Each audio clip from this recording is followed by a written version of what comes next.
En 1903, los hermanos Wright lograron despegar durante 12 segundos en un aparato frágil de madera y tela. Un vuelo de apenas 36 metros de distancia, a unos cuantos metros del suelo, y aún así el ser humano acababa de conquistar el cielo. 10 años después ya se realizaban bombardeos aéreos. En 1914, México fue escenario del primer combate aeronaval en la historia mundial. En plena Revolución Mexicana, en un país dividido por la guerra, inestable, predominantemente agrícola, México intentó fundar una industria aeronáutica. Y no hablamos solamente de comprar aviones, hablamos de diseñarlos, fabricarlos, construir hélices, diseñar motores y preparar ingenieros y pilotos.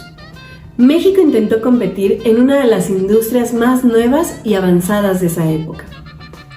Porque mientras gran parte del mundo apenas entendía lo que podía ser un avión, México los había integrado al campo de batalla y por un momento estuvo cerca de conquistar los cielos.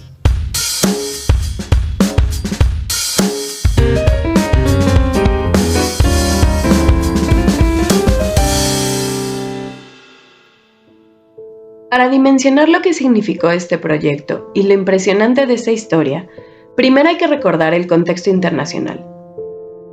Estamos en los años de la Primera Guerra Mundial. Europa está completamente enfocada en la guerra más violenta que se había desarrollado hasta ese momento de la historia. Las grandes potencias peleaban una guerra industrial jamás vista, y cada avance tecnológico podía significar la diferencia entre ganar o perder. Entre todos esos avances, había uno que estaba cambiándolo todo: los aviones. La aviación había sido considerada durante siglos un sueño imposible. El ser humano llevaba milenios obsesionado con volar.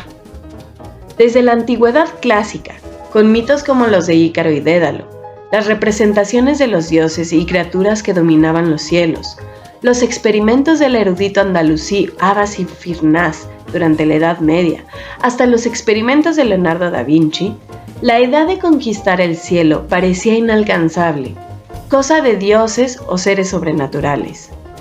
Y sin embargo, en apenas una década, el mundo pasó de experimentar con máquinas improvisadas a utilizar aviones como armas de guerra. Para 1915, la aviación ya no era un experimento, era una industria estratégica. Los aviones ya realizaban reconocimiento, bombardeos, combates y comenzaban a redefinir la guerra moderna. Y es justamente en ese momento cuando México decide entrar al juego. Aquí es donde esta historia se vuelve realmente interesante, porque México no carecía de talento, ni de ingenieros, ni de iniciativa. Pero a diferencia de países como Estados Unidos, Francia o Inglaterra, donde la industria aeronáutica nació principalmente de empresas privadas, en México el proyecto quedó concentrado en el Estado. El gobierno diseñaba, producía, financiaba y controlaba cada uno de los aspectos de la cadena productiva, y eso iba a marcar el destino de toda la aviación mexicana. Para 1914, México ya había hecho historia. Durante la Revolución Mexicana, se produjo el primer combate aeronaval del mundo. El avión Sonora realizó varios bombardeos contra el buque de guerra Guerrero.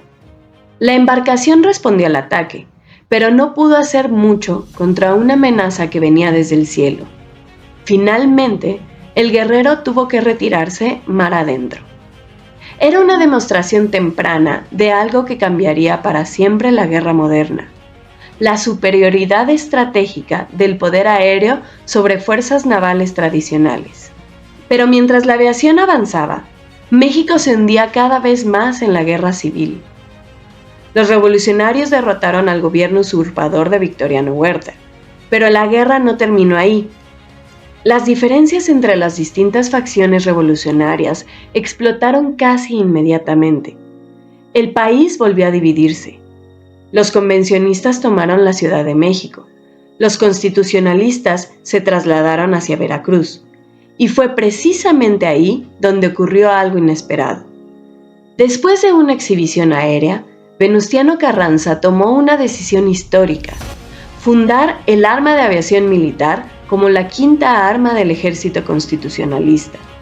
Y poco después, tras recuperar la Ciudad de México, los constitucionalistas fundaron dos instituciones clave: la Escuela Nacional de Aviación y los Talleres Nacionales de Construcciones Aeronáuticas, los famosos TNCA. Fue donde comenzó el verdadero proyecto aeronáutico mexicano.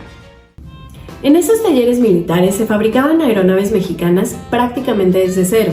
No solo se ensamblaban piezas, se diseñaron las estructuras, se desarrolló tecnología propia, se experimentó con motores, se construían hélices y se formaba al personal técnico y militar necesario para operar una industria completamente nueva.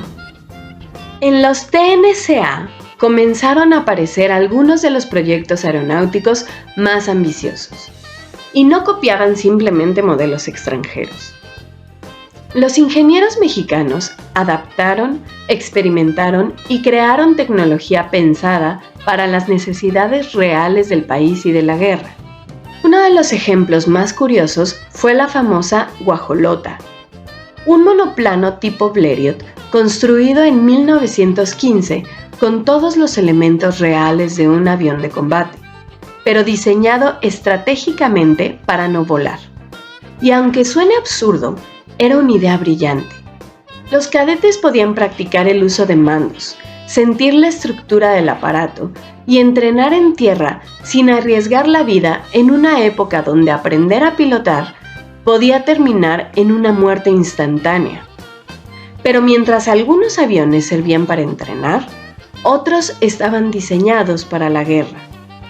Ahí apareció la Serie A, el verdadero caballo de batalla de la aviación revolucionaria. Su origen parecía improvisado. En plena campaña militar en Yucatán, el mecánico Francisco Santarini transformó un monoplano en un biplano utilizando herramientas de talleres ferrocarrileros. Pero el resultado fue tan funcional que terminó convirtiéndose en el avión más fabricado en México. La Serie A podía utilizarse prácticamente para todo: entrenamiento, observación militar, bombardeo y eventualmente incluso operaciones navales. En 1918, a una de estas aeronaves se le instalaron flotadores para despegar y aterrizar sobre el agua, convirtiéndose en el primer hidroplano mexicano probado en el puerto de Veracruz.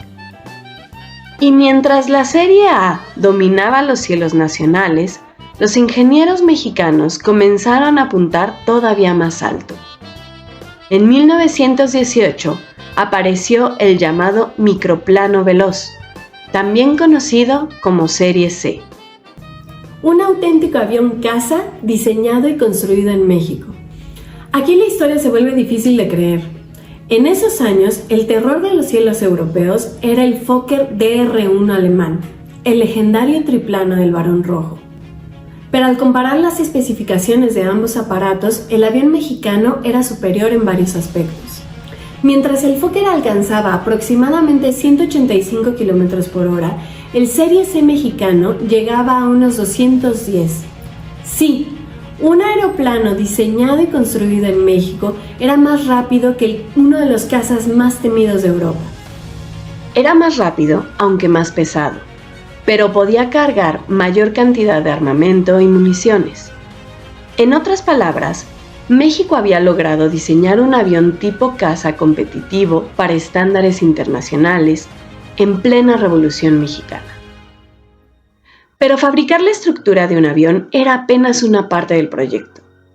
El verdadero corazón de cualquier aeronave era el motor.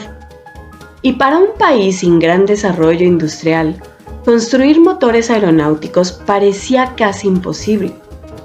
Aún así, los TNCA comenzaron a hacerlo. Primero aparecieron pequeños motores experimentales como el Trébol, un modesto motor de 3 cilindros que logró alcanzar más de 1200 revoluciones por minuto sin sufrir daños importantes durante las pruebas. Puede sonar simple hoy, pero en aquella época era una demostración enorme de capacidad técnica. Después llegó el motor Aztlatl, fabricado con cilindros de hierro colado, bielas de acero níquel y cárter de aluminio. Este motor Statl fue tan exitoso que para 1918 ya se producía aproximadamente uno por semana para equipar aeronaves de combate. Y finalmente apareció el SS México, una auténtica bestia mecánica de 10 cilindros y 130 caballos de fuerza. Durante sus pruebas fue comparado con motores hispano-suiza, considerados entre los mejores del mundo. Y para sorpresa de muchos, el motor mexicano lograba mayores revoluciones. Incluso resolvía uno de los problemas más incómodos de la aviación temprana.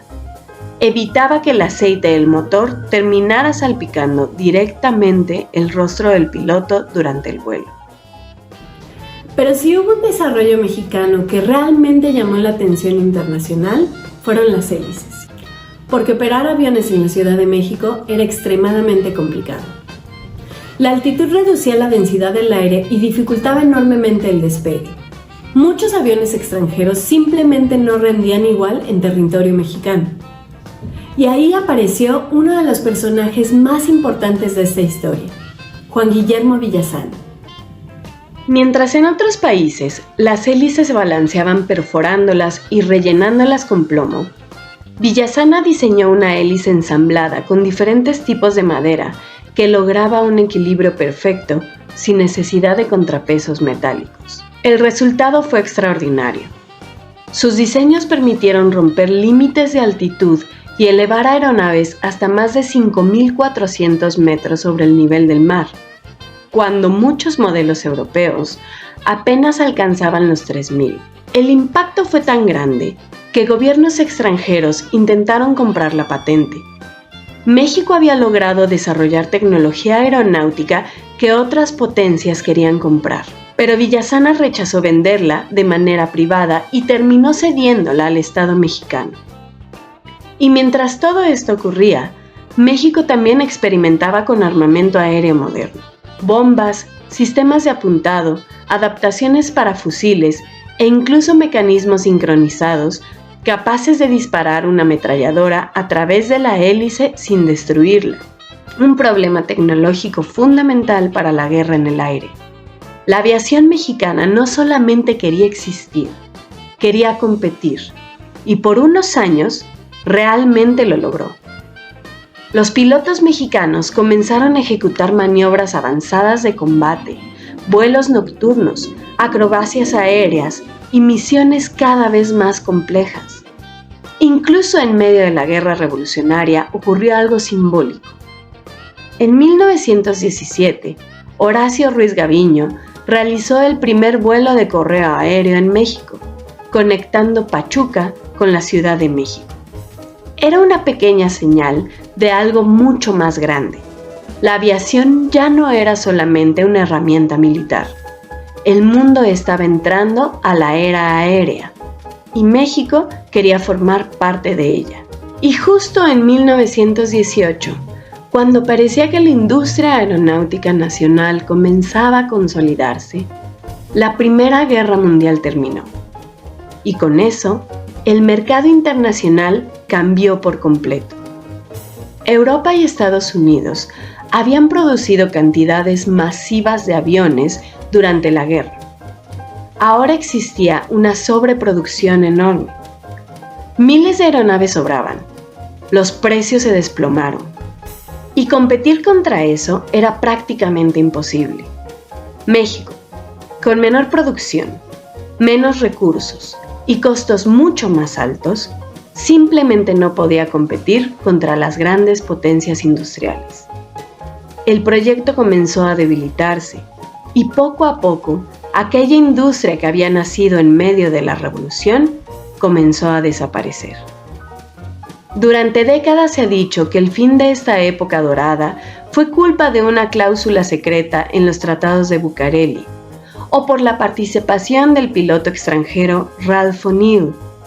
Y aunque históricamente esto no se puede demostrar, el misterio y la controversia sobre su caída final siguen dando de qué hablar.